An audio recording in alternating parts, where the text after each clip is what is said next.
దావీదు ఏ స్థితిలో నుంచి దేవుడు తీసుకెళ్ళాడు? గొర్రెలు కాచుకునేటువంటి స్థితిలో నుంచి, గొర్రెలను మేపేటువంటి స్థితిలో నుంచి, గొర్రెలను మేపుకుంటూ ఒక దీనుడుగా ఉండి తన తండ్రికి నమ్మకత్వాన్ని కలిగి, ఏ తండ్రి అయితే క్రీస్తును ప్రియమైనటువంటి అనబడారా ఆ గొర్రెలను అప్పగించాడో, ఆ గొర్రెలను నమ్మకంగా కాయటం ప్రారంభించాడు, నమ్మకంగా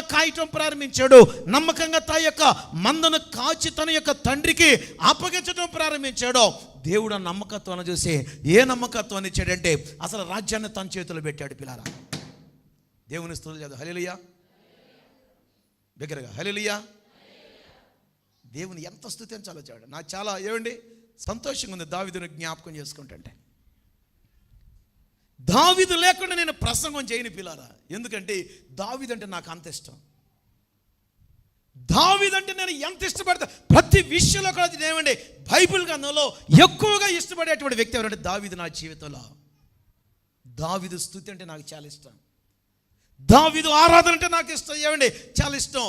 క్రీస్తును ప్రియమైనటువంటి అనుకుంటారా, దావీదును దేవుడు అంచెలంచెలుగా తీసుకొని పోయాడో, అంచెలంచెలుగా హెచ్చించాడో, అంచెలంచెలుగా క్షేమాన్ని ఇచ్చాడో, అంచెలంచెలుగా విజయాన్ని ఇచ్చాడో, అంచెలంచెలుగా శత్రువు మీద విజయాన్ని ఇచ్చాడో.